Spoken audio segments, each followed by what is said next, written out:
Number 8. Amy Bishop. Amy Bishop had the credentials of a rising academic star. A Harvard-educated neurobiologist, published researcher, and mother of 4, she taught at the University of Alabama in Huntsville. On paper, she was accomplished and composed. But on February 12, 2010, a faculty meeting would end in tragedy, one that exposed years of buried tension, overlooked warning signs, and a deeply complex past. That afternoon, 13 members of the biology department gathered in a small, windowless conference room. The meeting was routine. Seated quietly near the door, Bishop had brought a handgun in her purse. She had been denied tenure the year before, and after exhausting every appeal, she knew her job was coming to an end. She listened in silence for nearly an hour. Then, without warning, she stood up and opened fire. Within seconds, 3 of her colleagues were dead. 3 others were seriously wounded. She attempted to fire again, but the gun jammed. A fellow professor tackled her, buying enough time for others to flee and barricade the door. The entire attack lasted less than a minute. Bishop left the building calmly. She stopped in a restroom to wash up and discarded the gun and her blood-stained blazer in a trash can. She then borrowed a phone from a student and called her husband, saying only, "I'm done." A sheriff's deputy apprehended her minutes later. As the news broke, the country was stunned not only by the violence but by who had committed it. Female mass shooters are extremely rare. But as investigators began looking into Bishop's past, a disturbing picture emerged in 1986 at the age of 21. Bishop had fatally shot her younger brother Seth in their family home in Braintree, Massachusetts. The shooting was ruled accidental. According to initial reports, Bishop had been handling a shotgun and didn't know how to unload it. Her mother witnessed the event and confirmed the story, but newly uncovered details raised questions after the shooting. Bishop fled the home with the shotgun. She attempted to steal a car from nearby auto shop, workers pointing the weapon and demanding keys. When police arrived, she refused to drop the gun until officers surrounded her. Despite this, she was released without charges. Decades later, local law enforcement admitted the case had been mishandled. Political connections and institutional leniency were suggested, but never formally proven. Throughout her academic career, Bishop was known for her intelligence and her volatility. At Harvard, she struggled to meet expectations in her postdoctoral work. At Alabama, students described her as brilliant but erratic. Some faculty members voiced concerns about her mental stability. She had once assaulted a woman at a restaurant over a high chair and was suspected, though never charged, in a 1993 mail bomb investigation involving her former advisor. After the shooting in Huntsville, Bishop was charged with capital murder and attempted murder. In court, her defense team claimed she had suffered from untreated mental illness. She eventually pleaded guilty, avoiding the death penalty, but receiving life without parole. Shortly after her conviction, Massachusetts authorities reopened her brother's case. A grand jury indicted her for first-degree murder. But with Bishop already serving a life sentence, the case was ultimately dropped. She remains incarcerated in Alabama. Amy Bishop's life is a study in contrasts, academic promise, intertwined with personal instability, early tragedy followed by eventual catastrophe. Her case raised difficult questions about how institutions respond to warning signs, and how ambition, disappointment, and isolation can collide with devastating consequences. To this day, some who knew her describe her as misunderstood. Others see her as a symbol of the cost of ignoring mental health in high-pressure environments. But the facts remain: 3 lives were lost, many more were shattered, and a brilliant scientist became one of the most unlikely mass shooters in American history. Number 9. Melissa Huckabe. Melissa Huckabe was not someone the public would have expected to commit a violent crime. She was a 28-year-old Sunday school teacher, a single mother, and a resident of a quiet mobile home park in Tracy, California. But in March 2009, her name became forever linked to one of the most disturbing crimes in the state's recent history. On March 27th, 8-year-old Sandra Cantu vanished after playing in the neighborhood where Huckabe lived. The child had been seen on home surveillance footage skipping across the street, moments that would become the last known images of her alive. A massive community search followed, with law enforcement volunteers and neighbors, including Huckabe herself, joining the efforts. 10 days later, a suitcase was found submerged in an irrigation pond. Inside was the body of Sandra Cantu. The discovery shocked the community. Investigators began reviewing security footage, collecting physical evidence, and interviewing those closest to the child. Suspicion quickly turned toward Melissa Huckabe, who had reported a suitcase missing on the same day Sandra disappeared. That suitcase was identical in appearance to the one containing Sandra's body. Further questions emerged when Huckabe claimed to have found a note at her church detailing where the body could be found. Handwriting analysis later linked the note to her. Surveillance footage placed her car near the pond around the time Sandra went missing. For investigators, the pieces were falling into place. Inside the church where Huckabe taught Sunday school, police discovered a rolling pin with Sandra's blood. It would later be identified as the weapon used in the assault. Huckabe was arrested on April 10th and charged with kidnapping, rape with a foreign object, and murder. During the investigation, a disturbing pattern came to light. Weeks before Sandra's death, a 7-year-old girl, another child Huckabe knew, was hospitalized after ingesting prescription medication. She had been at Huckabe's home shortly before falling ill. Authorities initially dismissed it as accidental. In hindsight, it was viewed as a warning sign that had gone unheeded. Melissa Huckabe eventually accepted a plea deal. In exchange for avoiding the death penalty, she pleaded guilty to first-degree murder and kidnapping. She was sentenced to life in prison without the possibility of parole. At sentencing, Huckabe broke down in tears, expressing confusion and remorse. She said she didn't understand why she had done what she did, but for the family of Sandra Cantu and for the broader public, her words brought little comfort. Medical reports revealed the extent of the violence Sandra suffered. She had been sexually assaulted and died from asphyxiation. The manner in which her body was hidden, stuffed inside a suitcase and left in a pond, added a chilling level of deliberation. Psychological evaluations suggested Huckabe may have suffered from mental illness, potentially including borderline personality disorder. Some experts speculated she was seeking attention or sympathy through orchestrated crisis. Her earlier behaviors, fabricated stories, sudden emotional breakdowns, and erratic actions painted a picture of instability that had gone largely unnoticed or dismissed. Huckabe's family later confirmed that she had a history of psychological issues, including depression, for which she had been prescribed medication. Yet no one around her anticipated that she could carry out a crime of such brutality. Sandra's murder devastated the community. Friends, neighbors, and classmates were left grappling with a loss that felt both senseless and deeply personal. The betrayal added another layer of pain Sandra had known and trusted. Her killer, Melissa Huckabe, now serves her sentence in a California state prison. Her crime remains one of the rare instances where a female perpetrator committed a sexually motivated child homicide. It stands as a stark reminder that violence can come from unexpected sources, and that warning signs, no matter how subtle, should never be ignored. The case left behind lasting questions. Could it have been prevented?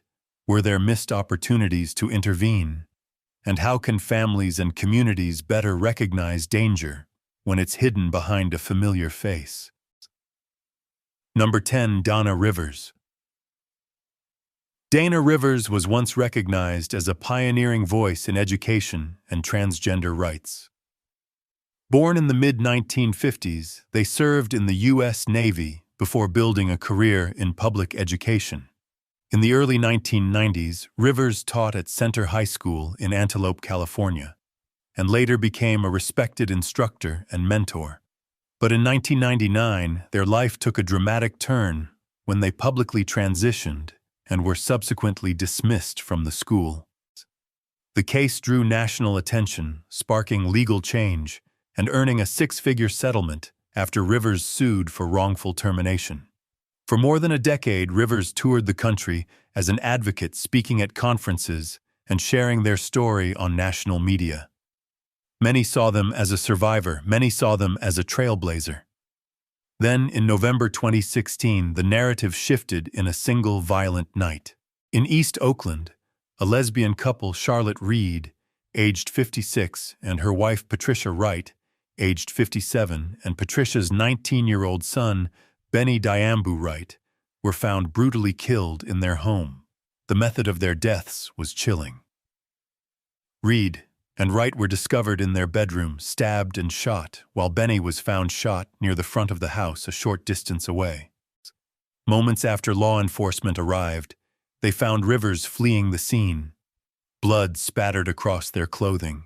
Carrying knives, ammunition, and metal knuckles, the garage was ablaze. Authorities treated Rivers not as a distressed bystander, but as the primary suspect. Investigators believed Rivers had arranged to stay the night with Reed, a strategy they claimed to gain access and trust. Once inside, Rivers allegedly carried out the attack shot and stabbed both women, set fire to the garage in an apparent attempt to destroy evidence, and fatally shot their son as he fled. Within days, Rivers was arrested and formally charged with 3 counts of murder, arson, and possession of illegal weapons. They pleaded not guilty and awaited trial while held without bond. In late 2022, the jury delivered a verdict. Rivers was guilty on all counts. During the trial, it was revealed that Reed had been stabbed more than 40 times after being shot, an act prosecutors described as overkill. A forensic psychologist described it as the most brutal case they had encountered in decades. The court was shown evidence of close-range executions and attempts to conceal the crime with fire. In June 2023, Judge Scott Patton, reflecting on the severity of the crimes, sentenced Rivers to life in prison without the possibility of parole. He termed this the most depraved case he had seen in his 33-year career. He emphasized that while courtrooms strive to acknowledge humanity even in those convicted, the evidence here left no room for leniency or hope of redemption. Throughout Rivers' life, mental health concerns and personal challenges arose. There were no public records of prior violent behavior, and during their advocacy years, they were remembered as intelligent, thoughtful, and passionate. After the murders, defense attorneys explored the possibility of diminished capacity, but the judge ultimately ruled Rivers was legally sane at the time of the crime. Rivers themselves requested an evaluation, but did not deny responsibility for their actions. To many, the story of Dana Rivers is profoundly troubling. It challenges assumptions about identity, trust, and the complexity of human behavior. A teacher who once stood as a symbol of progress and empowerment was now condemned as a cold-blooded killer. Families of the victims expressed deep devastation. Patricia's brother, Richard Wright, spoke in court of the nightmares and emotional devastation his family endured. He described Reed and Wright not as distant figures, but as woven into the fabric of their everyday lives, talented, kind, and vibrant individuals whose lives ended in senseless violence. He held Rivers personally responsible, stating bluntly that the killer chose violence, cruelty, sadism, and entitlement. Now incarcerated in a maximum security facility, Rivers serves a sentence designed to ensure they remain behind bars for the rest of their life. For the community, the wounds of that night remain open. Questions linger. How does a life of service end in such atrocity? What went unnoticed in the years leading up to the crime? Donna Rivers' story stands as a stark reminder of unforeseen danger. It underscores the challenge of reconciling a public persona of advocacy with hidden complexities. And above all, it shows that violence in its deadliest form can emerge from places and people least expected. Number 11. Amy Hebert. Amy Hebert lived in the quiet town of Matthews, Louisiana. She was a teaching assistant, a mother of two, and by most accounts, someone leading a modest and routine life. But on the morning of August 20th, 2007, that image shattered in a way few could have imagined. That day, Amy Hebert killed her two children, 9-year-old Camille and 7-year-old Braxton, inside their family home. What followed was one of the most shocking cases in Louisiana's recent criminal history. Concern arose when Amy failed to show up for work. Family members were contacted, and Camille and Braxton's grandfather arrived at the house. What he discovered would haunt the community for years to come. Inside the home, both children were found dead. Camille had been stabbed over 30 times in the chest and scalp. Braxton had been stabbed more than 50 times with wounds to both front and back. The injuries showed signs of a struggle. Amy herself was found with multiple stab wounds self-inflicted in what appeared to be a suicide attempt. 12 knives were found in the bedroom. Alongside them were handwritten notes. In these letters, Amy addressed her ex-husband and former mother-in-law. She expressed deep anger and distress, referencing the divorce and her fear of losing her children. The tone was both desperate and deliberate. Amy had divorced her husband Chad Hebert in 2005. He had remarried soon after, something that Amy reportedly struggled to accept. According to later testimony, she believed her children were being pulled away from her and into the orbit of Chad's new life. Friends and family noted a decline in Amy's emotional well-being following the divorce. When brought to trial in 2009, Amy faced 2 counts of first-degree murder. Prosecutors presented a calculated and brutal act. The defense argued mental illness. Psychiatric experts testified that Amy suffered from severe depression, even psychotic symptoms. She reportedly heard voices and believed she was protecting her children by killing them. The jury found her guilty on both counts. During the sentencing phase, 9 of the 12 jurors voted for the death penalty. But under Louisiana law, unanimity is required for that sentence. Instead, Amy Hebert was given 2 consecutive life sentences without the possibility of parole. The presiding judge called the case one of the most vicious and emotionally devastating he had ever encountered. Appeals were filed in state and federal courts, raising claims of mental illness and ineffective legal counsel. Each one was denied. In 2022, the final appeal was dismissed. Amy remains in a Louisiana correctional facility for women, serving her sentence with no further legal avenues available. The case continues to raise difficult questions. What warning signs were missed? Could earlier mental health intervention have made a difference? Friends described Amy as quiet and deeply devoted to her children. Yet behind closed doors, she was struggling with feelings of abandonment, loss, and despair. In the years since the tragedy, the community has honored Camille and Braxton with memorials and scholarships, but for those who knew the children, no tribute can replace what was taken. They remember Camille's bright smile and Braxton's gentle nature. 2 young lives ended far too soon. The story of Amy Hebert is a painful reminder of what can happen when mental illness, family conflict, and emotional isolation go unaddressed. It challenges assumptions about who is capable of harm, and it underscores the importance of paying attention to signs of distress, to changes in behavior, and to the quiet signals that someone may be slipping beyond reach. Amy Hebert was not a stranger, not an outsider. She was a mother, a neighbor, someone others once trusted, and that may be the most haunting part of all. Number 12, Barbara Opel. Barbara Opel was a live-in caretaker, mother and neighbor roles once respected in her quiet Washington community. But behind a carefully maintained facade, a calculated plot was unfolding that would turn her into one of the most notorious perpetrators of familicide, orchestrated through teenage violence. By 2001, Barbara, aged 37, had been living with Jerry Hyman, a 64-year-old man battling terminal cancer, and his elderly mother. She cared for them in exchange for room and board. According to prosecutors, she yearned for financial gain, approximately $40,000, and devised an unthinkable plan. Instead of waiting for nature to take its course, Barbara enlisted a group of teenagers to carry out the crime.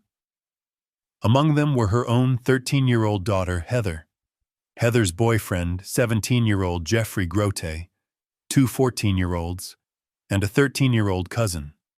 According to the case file, each teen was offered money or incentives. Heather was promised cash and companionship. Grote received a car while the others were promised smaller sums. On April 13, 2001, these 5 youths ambushed Jerry Hyman. They used baseball bats and knives to carry out the attack. 8 days later, authorities located the body in a shallow grave miles from the home where he had once received care. He had died as a result of the assault. Investigators described Barbara Opel as the architect of the crime. She had effectively outsourced murder to a team of teenagers under her influence. All 5 minors were eventually charged and convicted. Heather Opel received a life sentence with parole eligibility after 22 years. Jeffrey Grote was given 50 years. The other teens received sentences ranging from 18 to 22 years. They were all convicted as juveniles. Though the sentences were harsh, given the gravity of their crimes, consequences directly tied to Barbara's leadership. At trial, Barbara defended herself by denying any intention for Jerry to die. She portrayed the relationship as complicated, but claimed that he had manipulated her. She maintained that she had not wanted him dead, though she had repeatedly expressed the wish for him to no longer exist. Prosecutors rejected this claim, portraying her as a manipulative figure. They highlighted her recruitment of minors, including her own daughter, as evidence that she stooped to coercion and exploitation to fulfill her financial goals. The jury convicted Barbara of aggravated first-degree murder. They considered but declined to impose the death penalty, likely due to uncertainty over whether a jury fully supported execution. She was instead sentenced to life imprisonment without the possibility of parole. At her sentencing, the court emphasized the severity of Barbara's actions. She had violated the trust inherent in a caregiving role, weaponized her own children, and organized a violent plot that ended with the brutal death of a defenseless man. Today, Barbara Opel is incarcerated at the Washington Corrections Center for Women. She remains barred from any contact with her children, a consequence tied to her betrayal and exploitation of Heather and her younger siblings. The story endures as a cautionary tale about the misuse of parental power and trust. A caretaker's promise of protection and stability was twisted into coercion, transforming a home into a stage for orchestrated violence. The teenagers involved, still young, impressionable, were led into a crime that would define their lives. The case forced a community and legal system to question where responsibility truly lay. While the teens committed the attack, it was the adults' influence that planned and enabled it. Barbara's betrayal of her position as a caregiver highlighted how authority can be used to distort the morals of those under its sway. For the families impacted, the trauma runs deep. Jerry Hyman's loved ones lost a husband and son. The teens lost their innocence and freedom for decades. Barbara's own daughters lost not only their father figure, but their lives as they knew them. Barbara Opel's case is a chilling reminder that evil is not always an external force. It can arise in domestic spaces, in close relationships where trust should be absolute. When power is abused, even those meant to protect can become perpetrators. It is a harsh lesson. In accountability, authority comes with responsibility. And when that responsibility is distorted by manipulation or greed, the results can be catastrophic. Number 13.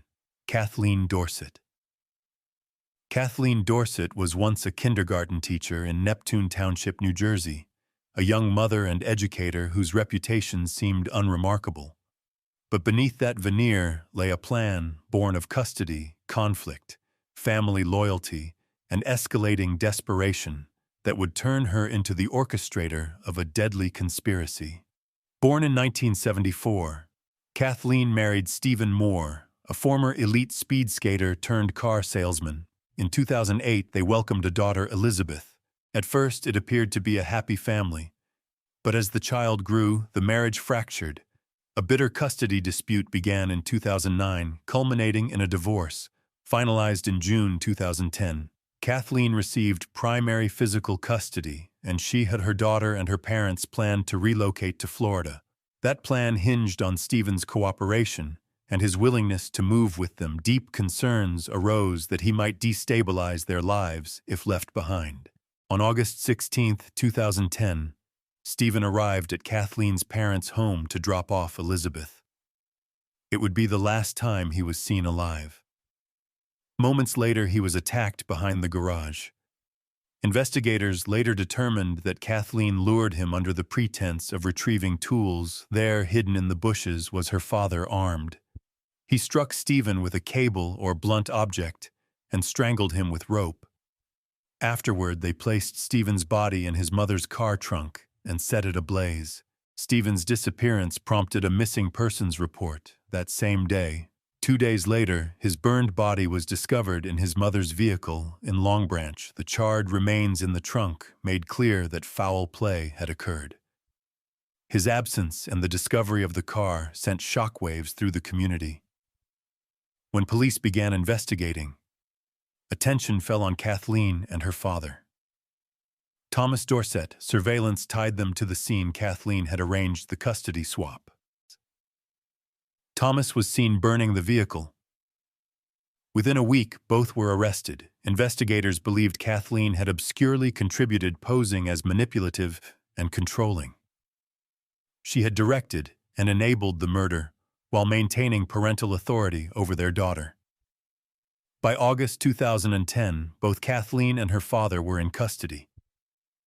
They faced charges including first-degree murder, evidence tampering, arson, and conspiracy. Authorities soon uncovered a further chilling detail. Kathleen and her mother, Leslie, attempted to hire a hitman to kill Stephen's mother, Evelyn, who had gained custody of Elizabeth. That plot collapsed when the hitman was an undercover agent. Kathleen and her mother were charged with attempting to kill Evelyn and concealing assets, including nearly $100,000 laundered in the aftermath. The full extent of the family's plot emerged from luring Stephen to his death, to burning his body, to silencing his grieving mother. In May 2013, Kathleen, her father, and her mother entered guilty pleas. Kathleen admitted to orchestrating Stephen's murder, conspiring against his mother, and desecrating remains. Thomas pled guilty to murder and arson for hire, while Leslie pled to conspiracy. All three accepted plea deals in exchange for prison terms. Kathleen received a combined sentence of 58 years. 30 years for murder, 20 for attempted murder, and 8 for conspiracy. She is not eligible for parole until 2057. Her father was sentenced to 30 years and her mother to 7 years. The prosecution described the case as a tragedy rooted in control and desperation. They emphasized that the victim was cornered in what looked like a routine custody exchange, only to be betrayed and violently eliminated. For them, the brutal efficiency of the plan, the lure, the ambush, the fire underscored the depth of Kathleen's calculation. In court, the judge lamented that this was no ordinary family dispute. It was a profound betrayal, he said. A mother and daughter separated by the most fundamental trust, and a granddaughter who would grow up without her father. The proceedings laid bare a chilling message. Anger and fear, when directed inward and left unchecked, can shatter lives. Stephen's mother, Evelyn, was haunted by his loss. She became Elizabeth's caregiver and fought to give the child a semblance of stability. Friends and witnesses pictured Stephen as kind and gentle, a man who found new love and purpose as a father. His life, they say, was cut short by someone he once trusted. Kathleen Dorsett's case stands as a grim reminder of how custody battles can spiral into tragic violence when power paranoia and revenge replace compassion. What began as a fight for love and control became a path of blood and betrayal. Now, Kathleen remains incarcerated, a former teacher turned convicted killer serving a sentence that ensures her daughter will never see her mother free again.